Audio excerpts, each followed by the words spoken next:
So, thank you everyone for tuning in who's come in so far. This will be available forever and a day here on after on the Woodstock page. So if people that you know don't manage to see it live this morning, they can see it again after this. So who is Jill Robinson? That's what we want to know. So Jill Robinson is the founder and CEO of Animals Asia, an inspirational figure around the world to many people, a warrior for animals' rights through education, very important through educating people. She loves a good beer and she looks great in white jeans. That is Jill Robinson. So we're going to bring Jill on now. Jill, no, Jill, you've got to sit back down again. You can't run away. Here we go. Here we have, drum roll, Jill Robinson! Oh gosh, you two, honestly. Good evening, Hong Kong. Good morning here. Hello there. Nice to see you. You look very nervous. Don't be nervous. Carol's got an important question for you. After that introduction, are you kidding? Yeah, at the end of the introduction, you look great in white jeans. I've got an extremely important question. How do you keep them clean? They always look so white. Yeah, I'm just so jealous. I put white jeans on within minutes. Yeah, she does. This woman looks amazing in white jeans and they're always clean. That's not the question I thought you were going to ask, so thank you. Keep them clean is the easy bit, believe me. The VPL, not so much. Okay, fair enough. So, we didn't think that you'd expect that question. Also, you do love a good beer. You do love a good beer as well. We know that as well. So, don't we all? Thank you so much for joining us to carry out. That's a blank card. There's no questions on that. We've got reams of questions for you. So, thank you for joining us from Hong Kong to have a chat about what the bears get up to at the sanctuary and how naughty they actually are, or how good they actually are. So, but Carol had a really important question at midnight last night while we were still talking about what questions we were going to ask you. You inspire so many people around the world. You really, really do. Us, you inspire us. What we're doing now is because of you. Who inspires you? Yeah, thank you. That's so easy. Thank you for that question. Two sort of sets. So the first one, of course, is Virginia McKenna. That's a no-brainer. You know, I fell in love with Virginia when I was 8 years old and watching the film Born Free, and then I finally met her. Crikey, I don't even, like, in my 30s in Hong Kong, and fell in love with her all over again, but properly now, because I, became to know the woman that I'd fallen in love with, the actress in Born Free. She just became a lifelong friend and my mentor, I have to say, as well. And it was, in the late 1990s when I was thinking about setting up an organization. And my then hubby then, said, just call Virginia, see what she says. And I did. And I said, I'm thinking of setting up an organization to help bears. What do you think? And she said, just do it. That's all she said, just do it. And that was enough to do it. Even now to this day, guys, if ever I have a tricky question, tricky thing I've got to think about, I will very often say to myself, what would Ginny do? What would she do? Or what would she say? I really do to this day, and she's become an enormous influence in my life, and again to this day, as I say, and we're still, we haven't seen her since last Christmas, and even now, we're working a lot together and just checking up on each other, and yeah, I miss her. The second influence, of course, the bears. There's no question about it. I remember Jane Goodall always saying she learned everything about her life from her dog. And to some extent, that's true with me, with my old dog, Max, that started the Dog program. But the bears too have taught me, and I know everyone in the team, an enormous amount about stoicism, humility, determination, tenacity, courage, you name it. They've taught us a lot, and I still learn a lot from them. Absolutely. I think Jasper's got to be one of my all-time favourite bears, and Banjo. Jasper Absolutely. and Banjo. Oh, I miss them like crazy. Absolutely. They, like I grew up with them. I mean, they were just such characters. I was their vet nurse in the early days. So I think there wasn't much I didn't know about them. And it's kind of different now because we have the most amazing teams in China and Vietnam, who are doing, who are getting to know their personalities like I used to with the older bears, because you're just working so closely with them all the time. If you're bear managers or vet nurses or carers, you do, and so my old job has long gone really, but I picked up a lot from Jasper and Banjo, even how to climb trees illegally. We've got a video in a little bit of one of the moon bears, which I don't know if it is Jasper up the top of a tree where it shouldn't be. No, it wasn't. Absolutely not, Heather. Yeah, I read he was climbing trees, and I thought, where did you get that? Jasper was to me of a square bear. His bum was far too big to climb trees, that's for sure. He didn't have a chance, not ever. So, next question. Here we go. For everyone who's watching, we've got two sets of questions. One set of questions is about the bears and about what they get up to, and the other set of questions aren't about bears at all. Okay, so we'll go with the bears again, Jill, just to ease you into the interview. Trust withering by the second. So we saw Cotton Blossom yesterday. Oh, yeah, amazing rescue. She's beautiful. Absolutely.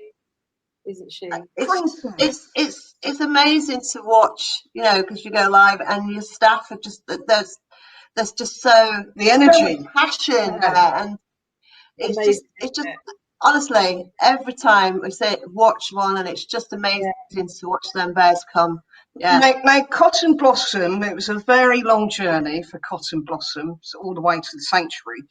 And she made a bed for herself out of banana leaves on the way there, and then rearranged it part way there. So do moon bears make nests?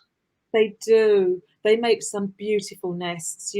Sometimes we've sort of been in the enclosure in the morning after we've called them back into their dens, and you go out there and you see these most exquisite nests in the ground that they make. They fashion with tree branches and leaves and things, or they'll dig holes. They'll dig very deep holes, and Ozzy always has his own nest. If you remember Ozzy, or Delaney as his real name is, but that was his nickname, Ozzy, out in house too, and he'll always claim his nest, which was Jasper's before actually as well, or indeed in trees. One-Eye, he builds multiple nests in trees and destroys all the trees at the same time as well. Wow. So prolific nest builders, and very comfy ones as well. Wow. Okay.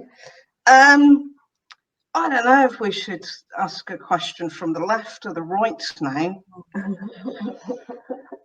We'll go with the bears again, shall we? So, what is the naughtiest thing a moon bear has ever done in the sanctuary? The naughtiest or the most embarrassing? And the most embarrassing used to be Francie, and it would always be when I would take maybe 10 or 12 people in to see her, because she was such a sweetheart. She did some really wonderful training. She'd been declawed when we'd rescued her, and she also had a bad heart, and our team had trained her to actually sit like a teddy bear at the den bars, literally on a little bottom with her feet out, so that we could put a stethoscope to her chest and hear her heart, believe it or not. But invariably, when you were showing off about what you could do with Francie, and you had a whole audience of people around you, she would just sit there and fart. And it was just super, super embarrassing. Oh, bless.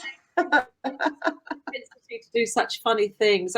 Like Jasper was always a photo bomber, always. You know, we'd get the media coming along and having, you know, they wanted to just get some sort of nice shots out in the enclosures and things. And whenever they came back from house 2, they said, yeah, we got a good array of bears. They said, but there was always one that always get in front of the other bears and, you know, by the fence line and everything, and photobomb every shot. And I'd go, did he have yellow eyebrows? And they go, yeah. And it's like, yeah, it's Jasper. God bless Jasper. So, can moon bears swim? Yes, they can, but we don't have swimming pools sort of deep enough for them to be doing, you know, long laps, you know, but we've certainly seen them with all 4 paws off, you know, off the ground as they're swimming. So yes, Okay. I presume, you know, like you see obviously out in, you know, the oh God, Alaska and things, when you see bears swimming, I presume, yes, that moon bears can swim just as well as brown and black bears. Okay. Well, we'll hold that thought. We're gonna watch a video now of Tuffy attempting to swim, and partway through Tuffy splashing around, something happens which makes Tuffy get back out of the pool. So let's have a look at Tuffy. Hang on a second.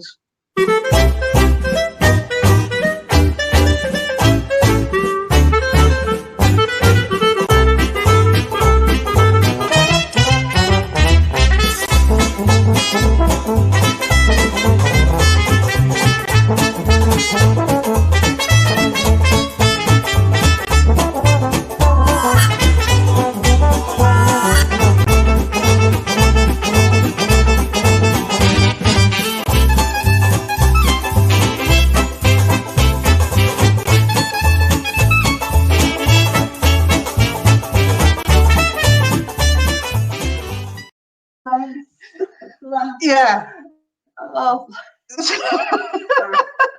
beautiful. You watch them all day. I know, and it's you just think you can go, oops, that just went wrong, didn't it? You know, you just see in his face exactly what has gone wrong there. I don't know how many million views it got, but it went absolutely, as I say, viral everywhere. Bless him. It was very funny when we watched that, and that just all 4 paws out of the pool, and that was it. Tuffy gave up after that and kind of left after that. So how many?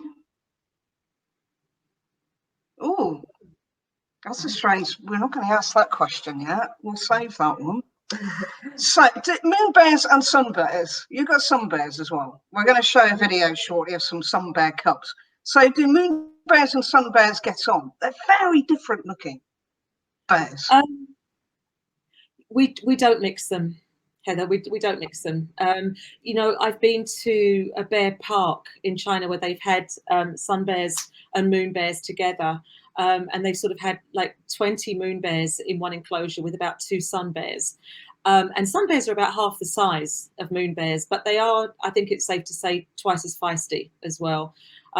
So, you know, the sun bears are holding their own together with a bunch of moon bears as well. So, yeah, interesting. I mean, we wouldn't mix them. I mean, you know, they wouldn't be sort of, you know, socializing or integrating so much in the wild. So, you know, we try to at least adhere to their wild instincts as much as we can. Yeah, and they are very, very different looking bears between. So moon bears have got like the round ears. I said to you yesterday, sun bears almost look like a bear crossed with a sloth. Yeah, or a yeah, well, yeah. Yeah, they're very dog-like. They've had a dog there as well. So, yeah, but and they're sort of higher maintenance, if you like, as well. I think our Vietnam team would say that if they were asked as well. You know, and oh gosh, they're a lot more vocal as well. Very, very loud. That you can certainly hear from one end of the sanctuary to the other when there's a little bit of a disagreement between 2 sun bears. It's like you think it's, you know, it's the biggest sort of kick-off fight in the world, and actually they're just having a minor disagreement. So it's yeah, they've got bags of character, sun bears. I'm glad you mentioned vocalization, because we're going to go to the left-hand side of the question. That leads nicely on to our next question. You brought this on, you mentioned vocalization, so you're to blame. So we're going to take it in turns, the 3 of us, to do a moon bear impression. Okay. Oh, So, and whoever gets the most hearts and likes and thumbs up and stuff like that is the winner. Now, we last night, it was about midnight last night, we were desperately trying to find audio clips of moon bears. And we know they make all different kinds of sounds. So I'm going to go first. Because you're the expert, so you should know. And then Carol. Okay. I'm going to follow Jill. Okay, because so I can then try and mimic. I'm gonna do two sounds that I think that they do. Okay, you ready, Jill? go on, go for it. Okay, Good girl. excited or a bit amorous, and I also go. Yeah. Carol. I'm going to copy you, but I can't do them. But they do. They make a louder noise, don't They they? make lots of different Well, noises. video. Jill can give us a full-on demonstration. Come on, Jill. You know, I've been practicing for, oh gosh, I mean, since the early 90s, since we started. Do you know what, Heather? I'll tell you seriously, those sounds can mean anything from, you know, I'm behind you, I don't mean you harm. I'm behind you, I do mean you harm. You hear them on a bear farm very often when they're really, really cautious, when people come to the cage, because it's really, really cautious vocalization. Yeah. So it's this back of the throat, very sort of guttural vocalization. And you know, I've practiced for about 30 years and I still can't do it. So no, I'm not going to do it now. But you mentioned the huffing as well is for sure one step up from that. And that's a warning, you know, to people. You're in my space and you can just. And they make like a popping sound, don't they? It's like a poppet if they're playing and stuff. It's like a. They can. That's again if they. It's a multifaceted vocalization. It's a really funny one, but it can also mean I'm in great fear as well as being there and saying, "Hey, I'm here. Do you fancy a game?" It's a strange sound. Yeah. The coughing that you see as well is often accompanied by massive salivating as well, and their lips will purse, and that's before they're getting very, very angry. And it's amazing. Ozzy, again, is a fantastic bear to see that, because he sometimes, when he gets a bit discombobulated, you know, you can see him sort of stand up on his back legs and you start seeing him purse his lips and then start dribbling. And then he'll go, and it's such a meaningful sound that you just back off. You go, right, that's, you know, it's for sure a threat. It's for sure a threatening sound. And they're incredibly intelligent moon bears, aren't they? Incredibly. I mean, yeah, it's they you know, we mustn't mess around. But I hate the word training, but you know, they train us very, very well. You know, they're just and you know, they just get to know routines very well as well. They get very settled into their routines and understand them, and they understand the characters of other bears around them. They get to know their carers as well. They respond to some of the training sessions that we do, you know, to train them to cut their nails, for example, or even to take blood. Amazing to see that. It took about 2 years for our team, for Nick and Wendy, that were working with us then, to get BAMPs trained for taking blood. But my gosh, wow. Superb. He couldn't get enough of the training. He was just running into his den, putting his arm through a sleeve, and just saying, just give me the honey, give me the honey. And he didn't even flinch as Wendy was shaving his arm, putting alcohol on, and then putting in the needle to take blood. And he was just saying, just give me more yogurt, give me more honey, give me more. Really didn't flinch, and she would have to try multiple times sometimes because she couldn't sort of see the vein as you would in a surgical situation. And yeah, it could go on for about 2 or 3 minutes, and he was just totally fixated on his treatment, his treats, enrichment. That's incredible, because I guess when you're doing stuff like taking blood or doing routine small stuff like that, instead of like the big health checks that you do, you don't want to always be putting a bear under anaesthetic, because having been on the bear bio farms for so long, a lot of them have got a lot of health issues anyway. So to be able to take blood while they're still awake and alert is pretty incredible. Yeah, that was incredible. exactly. because he had a kidney condition. So, you know, it was just something to be able to take blood on a, you know, routine basis, without, as you said, anaesthetizing him all the time. So Wow. trust in a bear, you know, does that.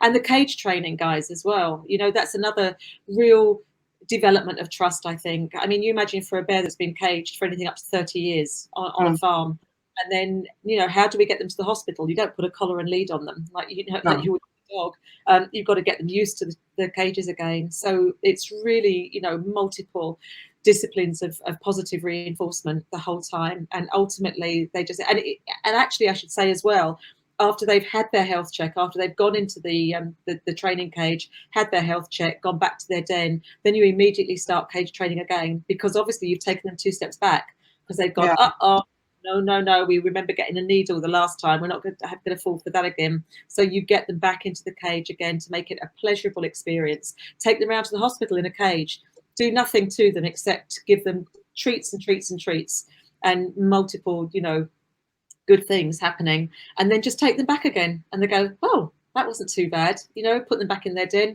and that's it. So it's a real science. Proves how smart they are, though, because they know, you know, this is a good place. These people care. These people are looking after us. So it's pretty cool. It's very cool. You see them, you know, some of our older ones now, you know, especially in China, where they're kind of becoming more and more used to the system now, and they're getting trickier and trickier to anaesthetize. So, you know, when our vet nurse are going into the sort of recovery room to try and, you know, anaesthetize them, they're turning around the whole time. They go, no, we're not going to turn away from you. We know exactly what you're going to do, you know. So there's this sort of game of turning around in the cage and things. So they're clever, as you said. Yeah. Well, let's watch a short video of 2 sun bears, because they are very, very, so people who see the moon bears all the time and it's moon bears, sun bears are very different looking. Let's have a look at these 2 having a right old play. These are orphan bears.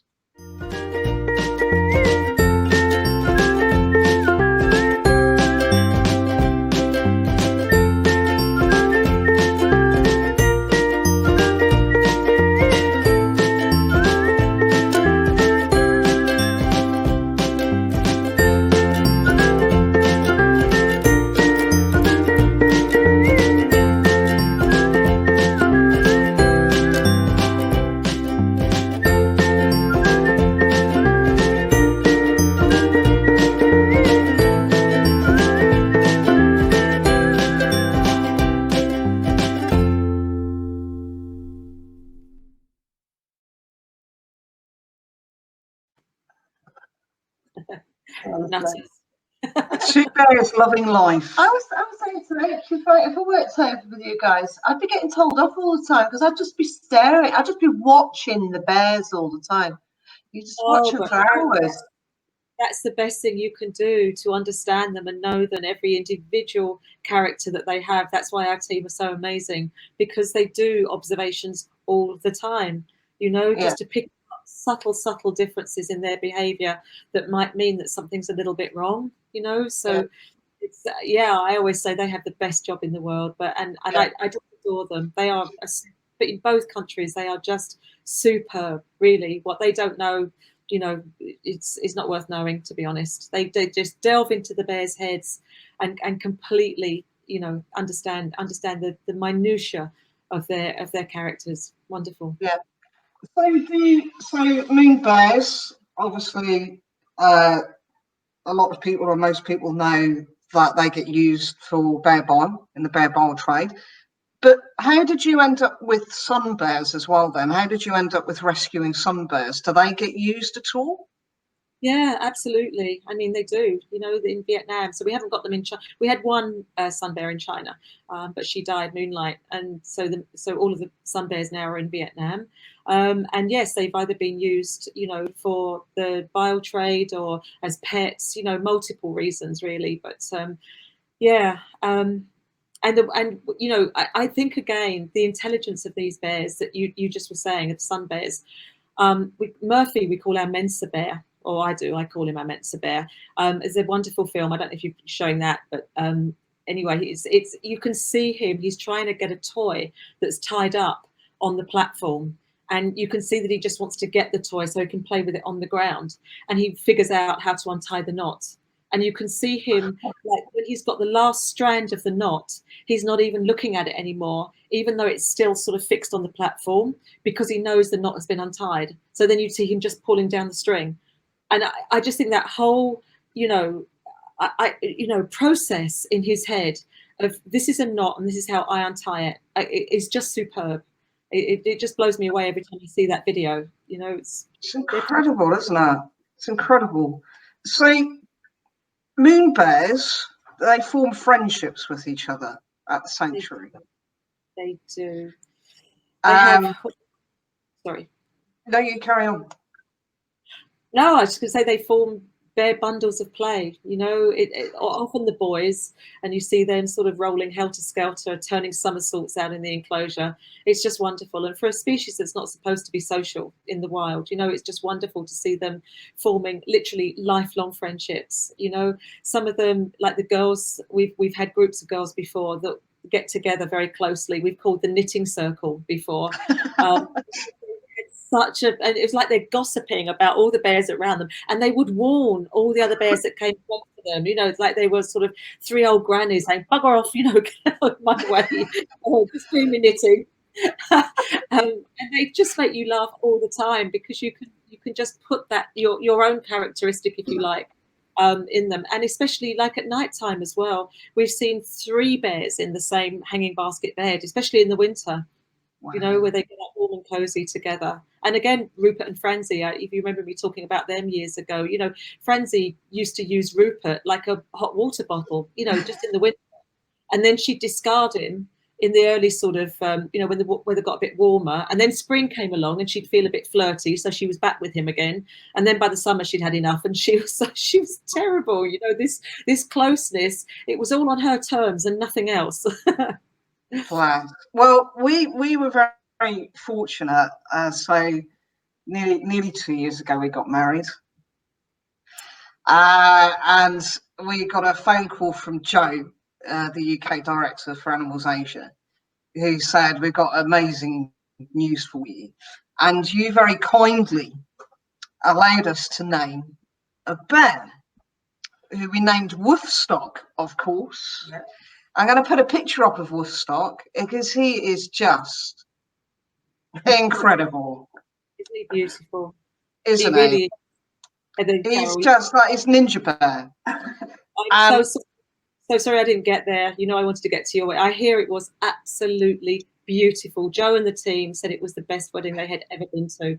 I honestly, I just heard it was just exquisite. So congratulations. Thank you. We had about 52 dogs there as well, so it was one of those weddings. And this is Woofstock, Otter. So Woofstock's on the left and Otter's lying down, and they're best mates. And Otter has seizures, so they don't stay together at night. But we are very, very lucky that we have been sent some footage of Woofstock and Otter playing with each other, which shows what they're like. So we're going to pop that up, and nobody's seen this before out there in virtual land. So let's have a look at Woofstock and Otter. Woofstock starts, and then Otter gets the better of Woofstock, and then at the end it's actually Woofstock who is being a pro wrestler, basically, with Otter. So have a look at this, guys.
I love the aren't they? They're crescents. way at the end. Woodstock literally stands up and And just both their goes crescents are like just that. beautiful, absolutely stunning, orangey, gold and gorgeous crescents.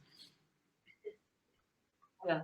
Beautiful bears. We love Woodstock bear. We've got our house, our hallway is full of moon bear pictures, paw prints, literally everywhere in the hall. When are you So coming out? when are we coming out? I know. Been trying to arrange to come out, haven't we? We will be coming out. Definitely. We Yeah. don't, Even throwing a beer for you. but it'd be nice to come out and have a beer with you. Yeah. So, who is the longest moon bear resident? So we got your annual 2019 review, and it had lots of stuff in there about all the bears and how long that they were there for. So, who is the longest ever resident? Without a doubt, Tatsi Hong, who was a bear that I saw on a bear bio farm, not the original Hong, but a bear on the second bio farm that I saw in 1993, believe it or not. And he was with 9 other bears that we rescued in the 90s when I was working with I4. And then after a few years of I4 having them, then they asked if we could have the remaining bears because their population was going down. So we took Hong back to our Chengdu centre, and he's still there and living a wonderful, such an old dodder, bless him. He must be, he's in his 30s now, and just Wow. yeah. That's incredible. So it's kind of like you rescue the bears, and you could rescue the bears because Woodstock is quite young. He's a young bear.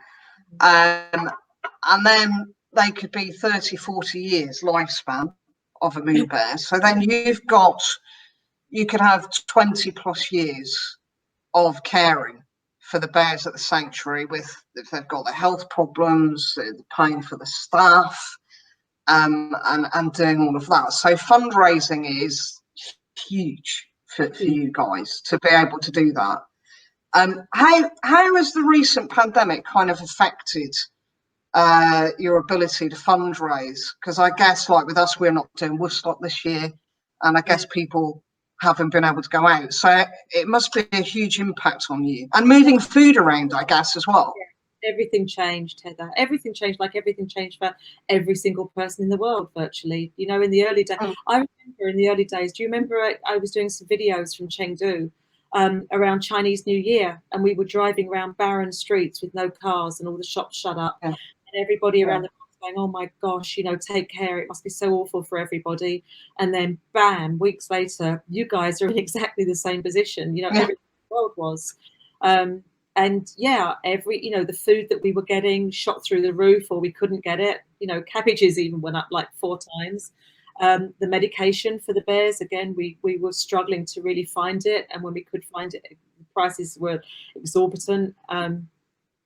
Just our, cost cutting, obviously, as a foundation as a whole, we've had to really cut costs over the last few months, and have contingencies in place as well for the following few months and for next year, because no one knows what's going to happen. So our board rightly wants us to see contingencies in place, so that we are prepared every step of the way. So it's scary. It's really scary, and so far we're in what we call survival mode, and we are surviving, in our revised budget. We're bringing in funds. We always promised that the bears, of course, and teams would be the last to go, and that was always our promise. So, luckily, touch wood, we haven't had to touch our other programs like cat and dog welfare or captive animal welfare. So, but we've had to make cuts elsewhere. So, it's we just have to ride this storm as everyone else is, But I do want to say, Heather and Carol, thank you. Thank everybody in the UK. Thank everyone that's watching. People have really risen up and helped us so superbly well. We've been absolutely blown away that we have had such loyal and generous friends on side, because never have we needed you more. So honestly, from our hearts, thank you. You kept us going. You've really kept us going. Well, thank you. And people can still get involved, and they don't have to do crazy things like I do. We'll come on to that in a moment. 2 weeks ago, I strapped myself to the top of a plane for Animals Asia. Yeah. So people. I do. Okay. Challenges are becoming unbearable as a wife. I tell you, I get worried what's going to be next. Yeah. Don't even say that, Carol. Well, I saw your cage. I know you've done some crazy things, Heather, but I know you were talking about the plane thing, but I don't know why I didn't even know about it. Crikey, probably people thought. Yeah, 2 weeks ago, I wing walked for Animals Asia over the Devon countryside. So there's lots of things that people can get involved in. So the unbearable challenge every single year, unbearable challenge. You don't have to do what I do. To be extreme. You don't have to do unbearable to me would be giving up chocolate for a month. There you go. Yeah. Or wine. Or wine. Yeah. Yeah. You can do stuff like that. You don't actually have to, be the export, like this one. So there's lots of things that the people out there can do. So unbearable challenge is a brilliant thing. It's a very simple concept of unbearable. What would you do that's unbearable? And you don't have to do it for a month. You don't have to do it for a week. You can do it for 24 hours like I've done, or 20 minutes on top of a plane like I did. So do a month. You do a month or something. Yeah. So people can go to www.animalsasia.org, and there's loads of information about how people can get involved in fundraising, as well as donating, but doing something a bit quirky and fundraising. Because the way I think we look at it is, if we do really quirky things to fundraise for you guys, it sits in people's heads that stupid woman Heather has just strapped herself in a flight suit to the top of a plane. Why would you do that? Or slept in a cage in the woods for 24 hours, or peed in the woods like a bear. So there's still stuff out there that people can do, because obviously you can't go to the fetes, the fairs, the normal way of doing the fundraising that the teams do over here every week. But they can also buy lots and lots of stuff for the bears too on the website. So you can buy pools, paddling pools, and hammocks. Jars of jam. Marshmallows, honey, smoothies, frozen fruit ice lolly things as well. So what you always used to tell me off, because we're buying some jam and stuff. I was always buying this stuff, although the bears loved it. It's not the healthiest thing that we would always choose to buy the bears. So what are the bears' favourite treats? Yeah, you're right. Anything sweet, anything. So they're just like us, sugar. It's like, which is handy, because at least it disguises, horrible tasting medication. And that's really the main reason that we use the sweet treats, because, a large population of our bears are on medication, obviously, because of the trauma they suffered. So jam definitely does make the medicine go down, for sure. It's a good point. And again, this is where they train us, because I just have to laugh. I read all the reports that come in every week, and people like Sarah in Vietnam, she's saying, oh, we did whatever bear on strawberry sauce, and no, we've got to go over to pineapple jam now, and it's just like they have likes and dislikes, but then they get fed up as well, and you think, how yummy must pineapple jam be? But then they go off it and they insist on condensed milk or something. It's crazy, but that's why you love them even more, because they've got these girls just wrapped around their paws, for sure. Woodstock doesn't like rice. Woodstock doesn't like rice, apparently. We've got vegetables. He likes the vegetables. So we got our update. And he likes his vegetables. He doesn't like rice mixed with his vegetables. Right. Yeah, I mean, when you give them it's so funny. They get a huge bowl of food, each of them, every day, and you see them just running through it to get their best bits first. They literally are like 10-year-old children as they're rummaging through with their claws, and there's bits of tomato and carrot flying all over the place so that they can get to the bit they want. Like they're an apple bear. They they'll eat every bit of apple before they eat the rest, and they'll often leave the cabbage until right last. I think most of the bears are like, cabbage, no, not that bothered, and then they'll either play with them or eat them at the end. So and in true Wolfstock style, the other thing we love about Wolfstock, he's a bit of a cheeky chappy, our Wolfstock is, but he kind of fits in with Wolfstock because he likes dog kibble. Yes. Brilliant. Yes. Brilliant. Yeah, I mean, I've got a feeling he's going to be a tree climber when we finally get him back to Chengdu. He's going to be one of the naughty ones and the illegal tree climbing. Good old Wolfstock. That's what we say. So they sleep, they've all got houses. They've all got different named houses that they sleep in overnight at the sanctuary.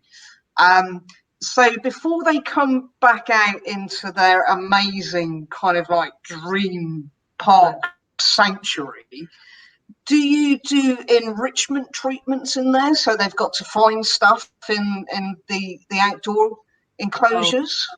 Yeah, it's like Christmas every day. It's so lovely because you're just hiding all their food in different places, so they can't ever anticipate when they go outside what they've got or where it is. Basically, it's all hidden in different places. There's different foods that they will get from day to day. It's some, and their biscuits, of course, they're not in nice neat piles. They're just scattered because they're bears. They would be foraging in the wild. That would be taking up 90% of their time. So we try to replicate the foraging that they would be doing out in the wild, and of course it stops dominant behavior. And it encourages those natural foraging instincts as well. So it's the odd tussle as well with other bears. And again, it's amazing how they have it worked out.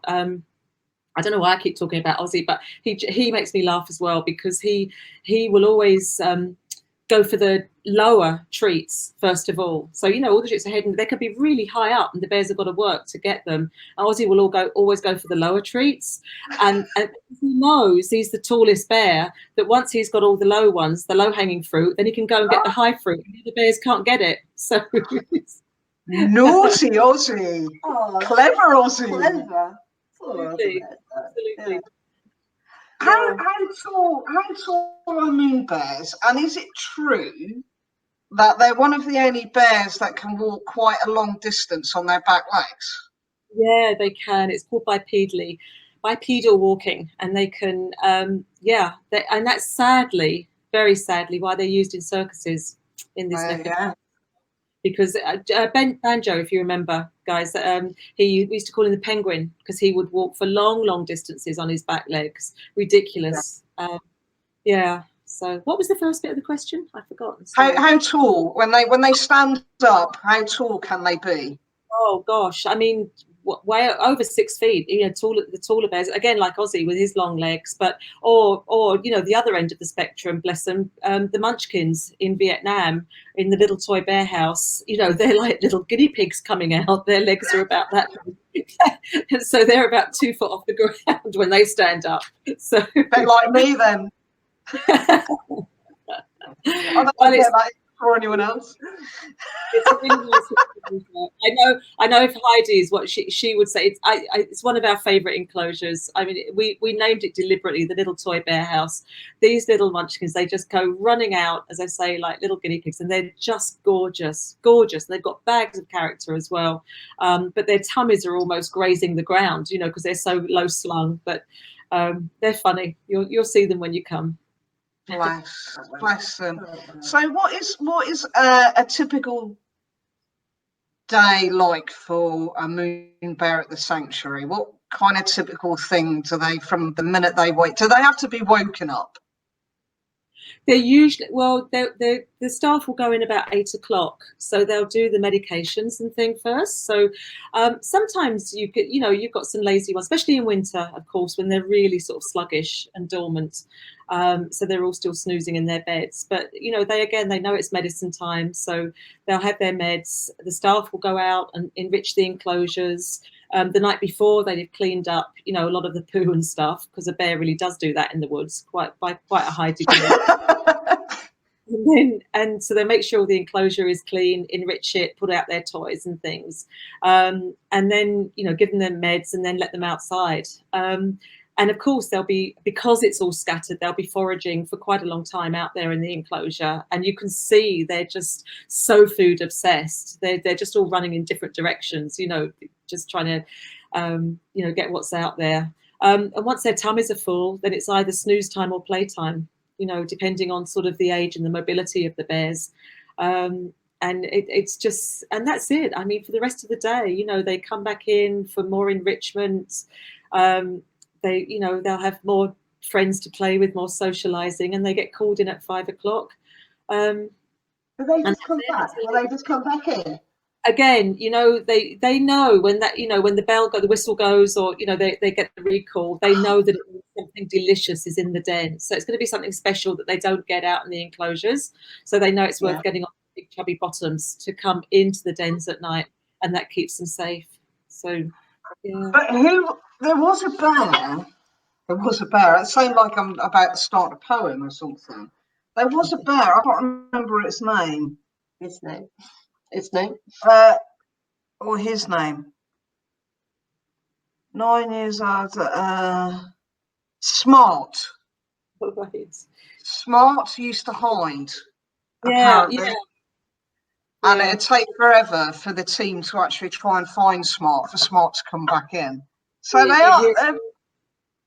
Yeah, all around the enclosure, very, the sanctuary, you'd hear our Chinese team, wonderful, just calling Smart and getting across her. She's little minx.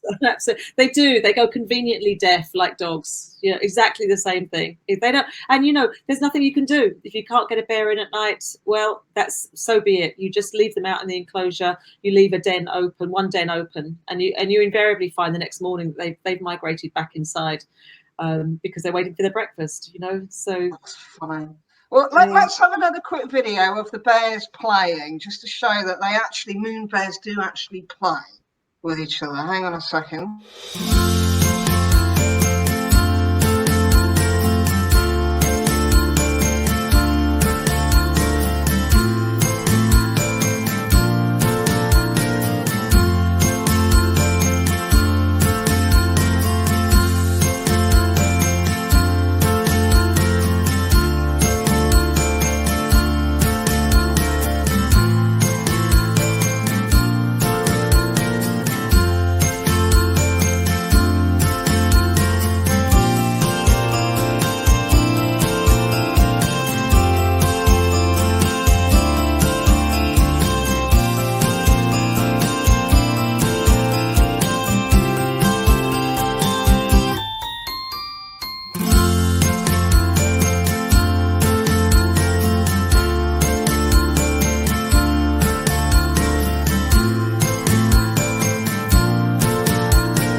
I take it that bear shouldn't have been up that tree. yeah. Free party.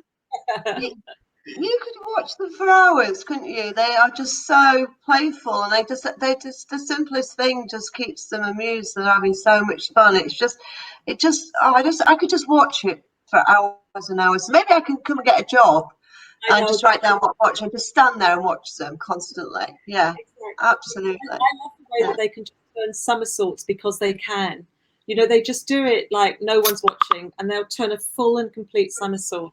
And in the early days, I mean, we don't do, you know, we try again to keep their wildness. But I remember cheering once with a bear called Cookie in the enclosure many, many years ago when he did a somersault. And then he looked up and he did it again. And we cheered and he did it again. And it was like, oh, my goodness, he's actually behaving like a clown because he's being cheered on to do it.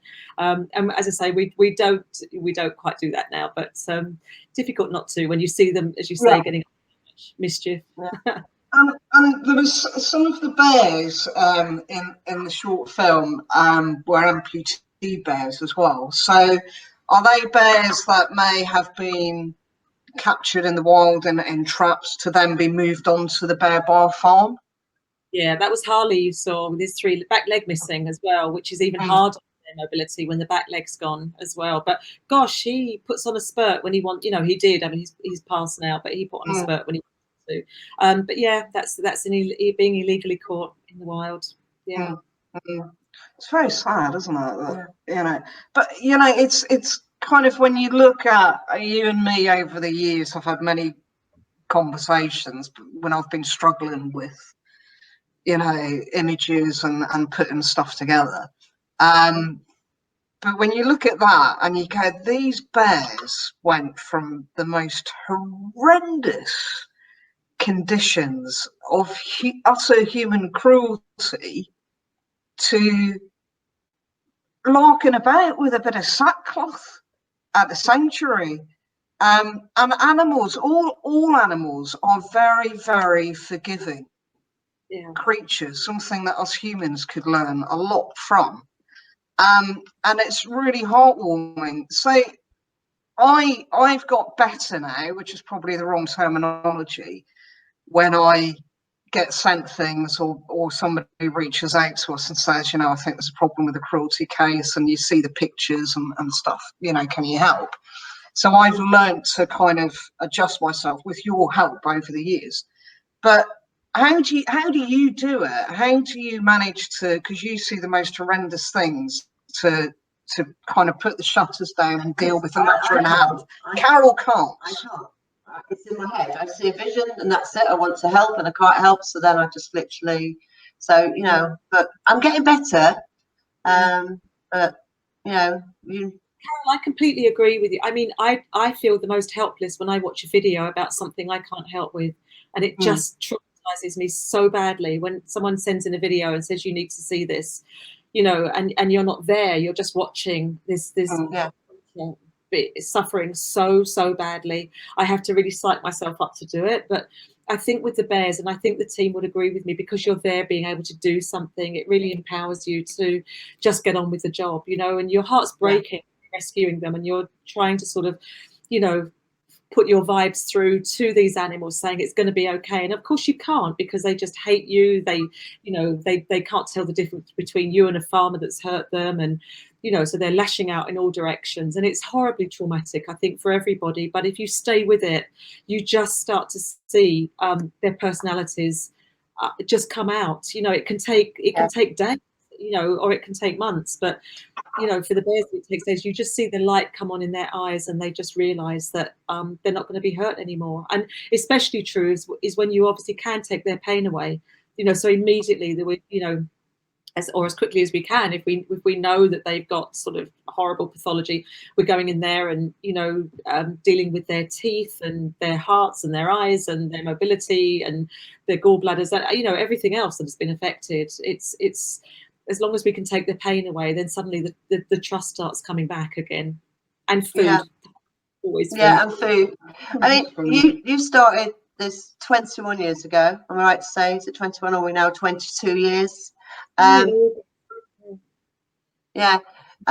achieved amazing, to the point where we're nearly going to see the end. You would have rescued every bear. We're nearly at that point. Do you feel like you're actually that close? In Vietnam, we have the agreement, with the government. Government. 2022, it's done. Yeah, because you're building 2 new sanctuaries in Vietnam. Yeah, I'm hoping we might only have to build 1, but we may have to go to 2. We just have to see how things are next year. But as I said to you, Carol, this is survival mode this year, so we can't even afford to do that this year, you know, or break ground. We've got to wait next year to do that, or wait until, you know, someone very, very rich comes along and says they've got like $13 million in their back pocket. So yeah. Oh, we win the lottery, you get it. I tell you, we said that, we win the lottery. We've had that discussion. If we won the lottery, it's Animals Asia. So basically, it's never good. Obviously, you've got other projects, which things. So let's just say we get every bear in. We need to, but the money needs to keep coming in. We need to keep fundraising. So my wife has to keep doing ridiculous things for the rest of her life, because, like we say, the bears can live up to 20. I mean, on the thing, 19 years is, 20, 30 years in a century. So there's no end to it. So when 60th, what we're going to do for the unbearable challenge when you're 60? So, yeah. Are you not showing? Are you showing the video? You're showing all these videos. Are you not showing you guys on the plane, Heather? No, not yet. We haven't got the video through of me like that. I got, it is literally like that, 100 and something miles an hour. Yeah, when we get it, with a pair of goggles on. We'll send it to you, Jill, so you can have a laugh. I think that comes on to one of the questions. It does come on to one of the, two questions from the left card. Don't worry, they're not embarrassing, it's fine. First one, we need your help with something, with both of these questions, actually. We need your help, your expertise, okay? So every year we do the Woodstock charity mascot race at Woodstock, where literally we get the 3 supported charities, Animals Asia is one of them, to do something really stupid, which normally starts at them throwing themselves down an inflatable slide in full mascot outfit and then running around the field and jumping over bales of straw to win some cash in their paws. So 2021, who do you think should run the charity mascot race for Animals Asia in 2021? Should it be Joe, who's done it before, Jill Maltby with a G, who did it while she was drunk with me? She did. She did. Okay, fair enough. Yeah, that's true. Sorrel, who did it last year and nearly cried the whole way round. Or Leanne. It's got to be Leanne, really, hasn't it? If she's not done it before, it's got to be Leanne. Leanne was the spotter last year. She did have to climb up the inflatable slide and come down, but she wasn't dressed in a mascot outfit. So Leanne is watching. It's got to be. Sorry, Leanne, I'm dobbing you in. It's going to be. Right, I'm going to make a note of that. It is Leanne. I will say one of the funniest was Jill falling down. She was wearing a Eddie thing, wasn't she? The Eddie costume, and just to see her going splat on the ground, I've never forgotten that. I've never laughed so hard in my life. So yeah, Jill Maltby, we had an argument, and she wanted to wear Eddie, and I had to wear Mooney, and she put the Eddie one on, and Jill Maltby got stuck in a tractor tire, flat on her face, with everyone trying to push and pull her through. There is a picture of me in Mooney actually standing behind her doing that as she went flying forward. But we've had a couple of cheeky drinks before we did the charity mascot run, so it was chaos. Leanne has said she can't wait until next year. Good job, Leanne. Leanne, it's nothing like it was last year. It's going to be worse. Okay, next thing for you, and you might want to think about this a little bit. What do you think my next unbearable challenge should be? Oh gosh. Oh, Heather, I wish you'd given me a heads up on that. You can think about it and come back to us. And you haven't done the Spinnaker yet, have you? No, I was due to do it with you. We made you scream from the top of it for us. You sent us a video. Harry, I love you, I think it was. I think it was. I think you should do the Spinnaker. The Spinnaker. Spinnaker? Is that challenging enough? Because I don't mind abseiling. What you say is, wait, it's too late now. Well, you could have said terrified of heights. Well, I've just strapped myself to a plane. I can't say I'm terrified of heights now. I was thinking of doing the highest tandem parachute jump without oxygen that you can do. Oh, Heather. Oh, my gosh. I mean, just crazy. I don't know. Just said tightrope walking on the Grand Canyon. Something makes me just not even want to goad you to doing it because I could so easily get sued. I'd write a disclaimer. You'd be fine. We'll have a think about it. We'll let you know what I'm going to do, and then you can do what you do every year and just go, what is she doing? You're amazing for doing it, for overcoming your comfort zone. You're utterly, utterly brilliant. And Carol, you're utterly brilliant for letting her do it as well. So between the two of you, masses and masses of thanks. Honestly, I've no words for how much I love you, and just the thanks that we need to give you guys for everything. You've been with us for so many years, and it's seriously through thick and thin. You know, we've had a lot of stuff going on, and you've just always been there. So thank you. It's because we love you. We love what you I do. love you. You're Mama Bear, Auntie Yeah. Jill. Yeah. That's what you are. Carol was thinking of getting me to walk the coastal path as my unbearable challenge, which we thought, yeah, that could be okay down in Devon. It's quiet, I'm on the ground. Yeah. She wants me to do it in the Animals Asia mascot outfit. Oh, do it. There you go. Let the bucket. That's right. Getting out of that. So I don't think everyone is just basically saying, "Oh, somebody's just said I'm bonkers." Everyone is saying that they're doing the lottery. Everyone is literally just saying how wonderful you are. Oh gosh, back at you. You guys. are wonderful. There's loads on here. There's so many people, and they like the bear impressions as well. They loved it. Is there anything else that you would like to say before we let you go and have a beer? Again, just thanks to everybody, you know, everyone that's watching, for your faith and your patience and your kindness. You know, things don't always go to plan. We know that, you know, and we're still waiting for the nannying bears, and you know, we have a long way to go to end bear farming finally, you know, in other countries. But Vietnam, because of your faith and your kindness, you know, we've been able to really do it there. And we've as I say, we've got the agreement for 2022. You've just seen with the decision in China to end the sale of dogs for consumption and by default cats. Again, this is another founding goal of Animals Asia, and we would never have got there if it weren't for you guys, because I think we were able to provide the building blocks in that country, in China, to get sort of the public sympathy, if you like, towards dogs and cats as our very best friends. So, you know, I'm just so grateful and thankful to all of you, and to our teams as well, who are absolutely brilliant and have stayed here for the long haul as well, and really seen these. As we are to you guys. We are to you guys for doing. I mean, you know, it's just amazing. You're amazing, Jill. I'm sorry, and your team is. They're all inspirational. It's just, you know, you won't get rid of us. We're going to be here for a long time. We're not going anywhere. We're going to see it to the end. I do want to say, you know, to the UK teams, you know, all our teams around the globe, it's not just the guys at the sanctuaries, although God knows they work their socks off and they do such brilliant work. They just do, and see things that you should never see as well. But it's everybody in this foundation, this family of ours, really everybody. I just love it. That now the sheer can-do attitude, you know, the determination to get over what everyone's going through at the moment is incredible. And it's just seemed like we've you know, well, watch this space. We've got a fantastic launch in in August. 8th of August is Moon Bear Day, and we've got some real surprises for everyone. It's my birthday. It is, and incidentally, yeah, because I was talking to Leanne yesterday, and incidentally, so 8th of August is Moon Bear Day, everyone.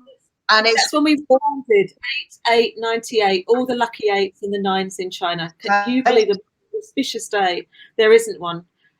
So Carol, happy birthday for the 8th. We're going to be with you on Moon Bear Day, and we are rolling out some amazing things. So please, everybody, tune in. It's going to be brilliant. We're going to be linking in with you somehow, because we're actually planning a big virtual wolf stock on the 8th of August as well, to get everyone involved and to get Animals Asia involved as well. So we've got big plans too. So it's just going to be like a massive party on the 8th, a big virtual party. Thank you so much. Thank you. You're very welcome. So, Jill, thank you. I'm going to pop you off camera. Don't go anywhere, because I'm sure you've got a few choice words for us once we're not live anymore. Thank you so much for doing this. It's been brilliant. And everyone, don't forget, I'm going to pop you off now, Jill. So have a wave goodbye. We'll speak to you in a minute. Bye. Bye. So don't forget, you can still donate. You can still do challenges and get sponsors from your friends and work colleagues, you can go to www.animalsasia.org, where you can buy jam and honey and fruit baskets and hammocks and pools and loads of different stuff. Buy loads of honey and marshmallows and jam. They really like jam, stuff like that. Get them some fruit as well. Yeah, But honey and jam. Yeah, and obviously if you donate some money, that will go towards medication, operations. I mean, the dentist. I mean, there's so much things that you need to do. So every penny, even if it's a pound, you know, every penny absolutely counts. go around the office or go around to your friends and say, right, put all your loose change in this tin. Yeah, you'd be amazed on how many people just get the loose change. There's so many different ways. I know it's not easy. Fundraising is not easy at the moment because we can't be in groups or go off and do fairs and things. But just do it within your immediate family and friends, and you'll be amazed. Don't buy that coffee. Don't buy that takeaway coffee. Put it in a pot somewhere. Yeah. Drop one coffee or whatever and put it in a pot somewhere, and then you'll build that up, and then you can donate it. Check out the Unbearable Challenge and say you don't have to do crazy stuff like I do. You can do, I don't know, you can not have wine for a week or a month. Get people to sponsor you. Something that you really, really like doing, that you're willing to give up, or something like you're willing to put yourself outside your comfort zone and raise some money for this amazing charity. Do a TikTok challenge, but get people to sponsor you. Yeah. Sit in a bath of beans. Yeah. There we go. Yeah. Right. Our next interview is next Wednesday with a lady called Karen Corbett, who is an animal communicator. Again, She is really you're not going to want to miss interesting. that. Absolutely fascinating conversation with her the other day about horses and dogs and mice. So that's going to be really interesting. So tune in for that next Wednesday. Thank you everyone for joining us. Don't forget, 8th of August is Moon Bear Day. So there's going to be big celebrations all around the world for that. And you can donate www.animalsasia.org, and we'll catch up with you soon. See you later. Bye. Bye.